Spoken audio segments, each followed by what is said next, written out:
Hello everybody. In this lesson we will study about a pair of linear equations in two variables, solving them by the cross multiplication method. In our earlier lessons we have seen how to solve a pair of linear equations in two variables. Number 1 by graphical method, number 2 by substitution method, number 3 by elimination method, and now number 4 by cross multiplication method. So over here we will first understand how to develop the process of cross multiplication method, and then we can use our lower grade algebra of cross multiplication to find out the values of the variables. So welcome to the lesson. We know the general form of a linear equation in two variables: a1x plus b1y plus c1 equal to 0, and a2x plus b2y plus c2 equal to 0. These are our two linear equations which are forming a pair. Now how do we go about developing the cross multiplication diagram?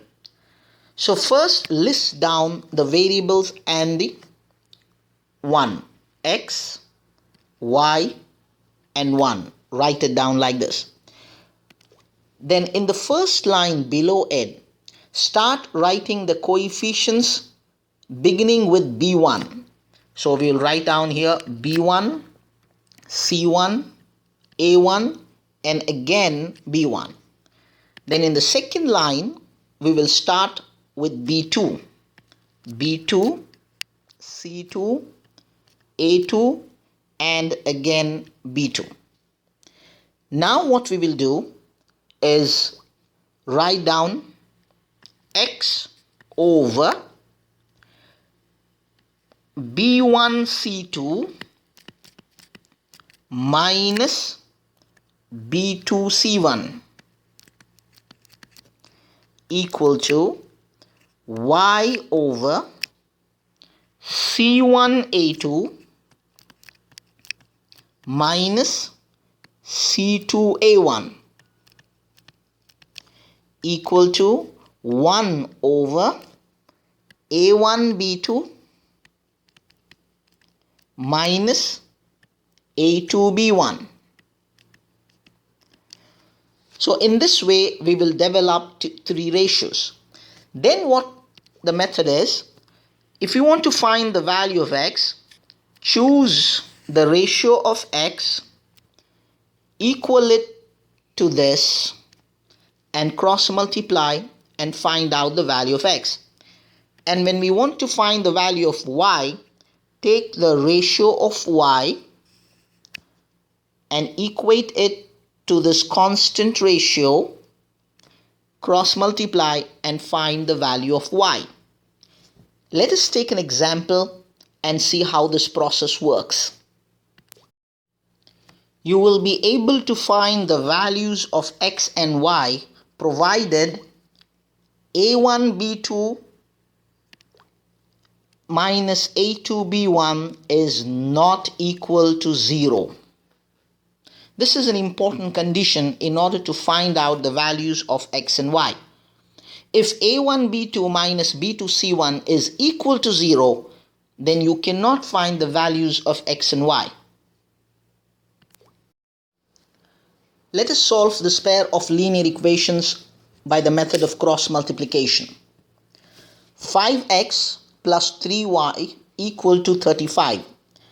Can I write this as 5x plus 3y minus 35 equal to 0? Let's label that as equation 1. And let's write this as 2x plus 4y minus 28 equal to 0. Let's label that as equation 2. And now we know from this that a1 is equal to 5, b1 is equal to 3, c1 equal to negative 35, and a2 is 2, b2 is 4, and C2 is negative 28. Now we can form the diagram, the cross multiplication diagram. X, Y, and 1.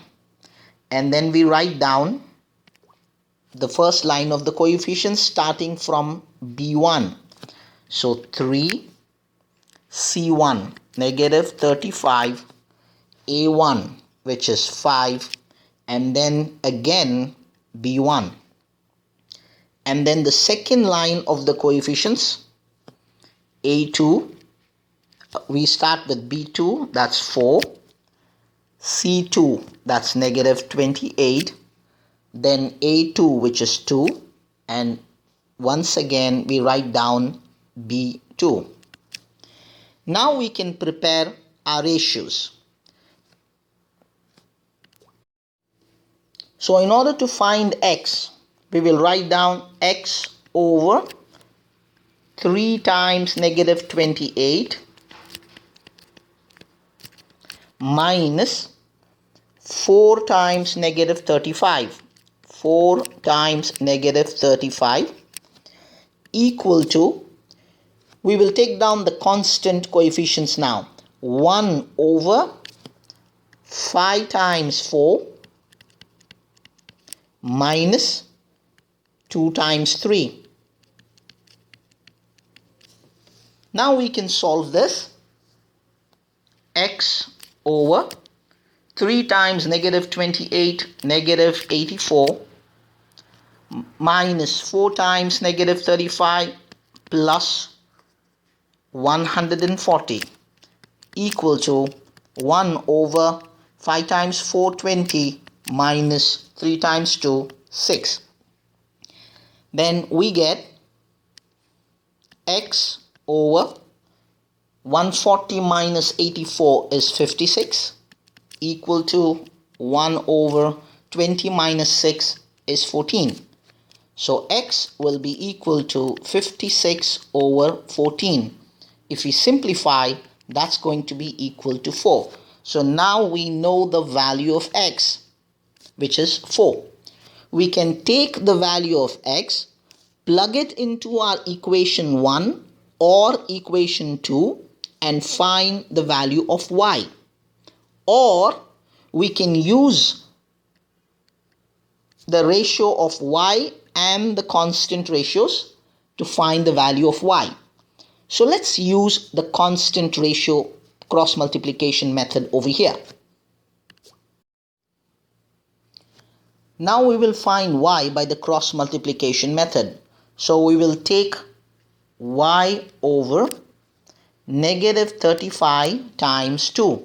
Negative 35 times 2 minus negative 28 times 5. Negative 28 times 5 equal to 1 over 5 times 4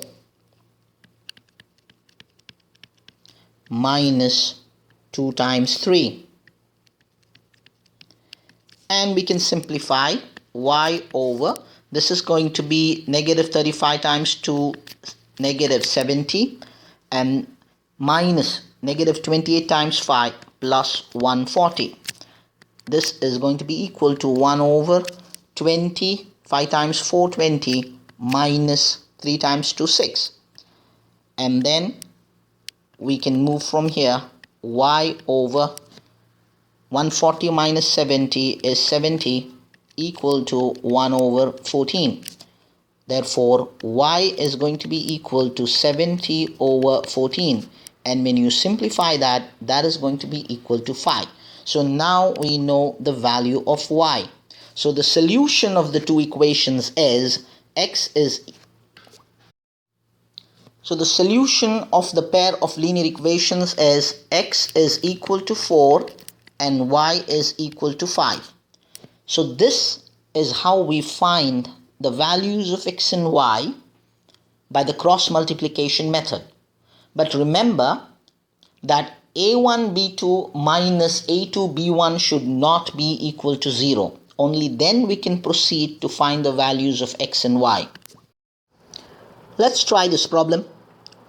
From a bus stand in Bangalore, if we buy 2 tickets to Malleswaram and 3 tickets to Yeshwanthpur, the total cost is 46 rupees. But if we buy 3 tickets to Malleswaram and 5 tickets to Yeshwanthpur, the total cost is 74 rupees. Find the fares from the bus stand to Malleswaram and to Yeshwanthpur. Let the fare from Bangalore to Malleswaram be rupees X and the fare from Bangalore to Yeshwanthpur be rupees Y. Then according to the first part of the problem, he buys 2 tickets to Malleswaram, so it will be 2x, and 3 tickets to Yeshwanthpur plus 3y. The total cost comes to 46 rupees. And in the second part of the problem, 3 tickets to Malleswaram, so it's going to be 3x, and 5 tickets to Yeshwanthpur plus 5y. The total cost is 74 rupees. So we have these two equations. We can solve them by cross multiplication method, or by elimination method, or by substitution method, or by graphical method, whichever choice you want. We can label this equation as 1 and 2. I suggest try the cross multiplication method explained earlier and find out the values of x and y, and I'm sure you will do it right. And when you do by cross multiplication method, either way, the fare from Bangalore to Malleswaram, that is the value of x, that's going to be equal to 8 rupees. And the fare from Bangalore to Yeshwanthpur, that's the variable y, that's going to be equal to 10 rupees. So x is 8 and y is 10. Good luck. Give a try. Be confident of yourself. Only if you try, you will succeed. Good luck. Let's try this. For which values of p does the pair of equations given below has unique solutions?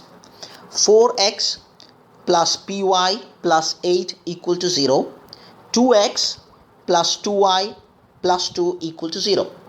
Now in these two equations, we have a1 equal to 4,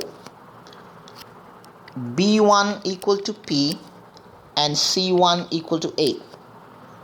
a2 is equal to 2, b2 is equal to 2, and c2 is equal to 2.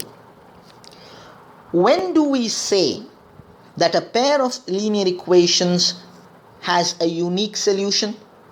When a1 over a2 is not equal to b1 over b2, we say that the pair has a unique solution.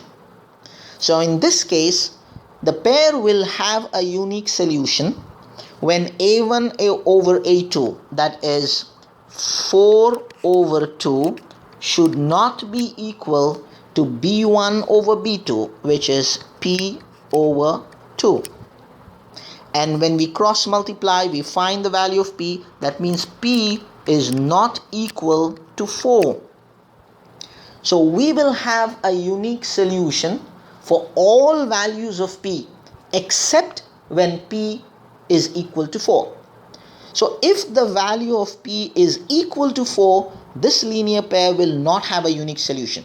If it is not equal to 4, anything other than 4, it will have a unique solution. So this is how we do this kind of a problem. Let's try this. For what values of k will the following pair of linear equations have infinitely many solutions? So over here we have the coefficients a1 is equal to k, a2 is equal to 12, b1 is equal to 3, b2 is equal to k, c1 is equal to negative k minus 3, and c2 is negative k. When will a pair of linear equations have infinitely many solutions? when a1 over a2 is equal to b1 over b2 equal to c1 over c2, the pair of linear equations will have infinitely many solutions.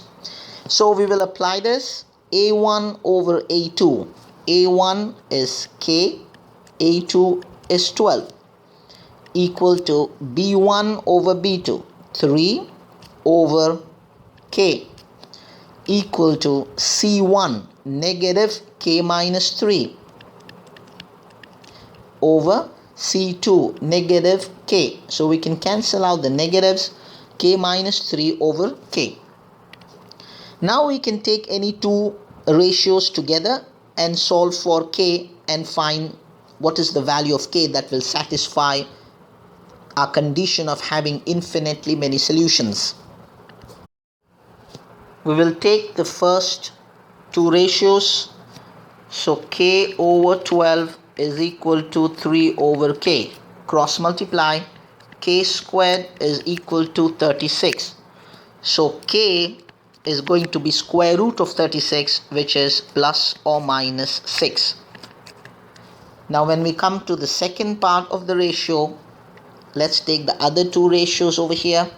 So 3 over K is equal to K minus 3 over K. Cross multiply, we have 3K is equal to K times K minus 3. 3K is equal to K squared minus 3K. Bringing this 3K on the other side of the equation, we'll end up with K squared minus 3K minus 3K will become negative 6K equal to 0. If I remove the K as a common factor, I am left with K minus 6 equal to 0. So therefore, K can have two possible values. K could equal to 0 or K could be equal to 6. The only value of K that will satisfy the equations, both the conditions, is K equal to 6. So this pair of linear equations will have infinitely many solutions as long as K is equal to 6. So this is how you do this problem.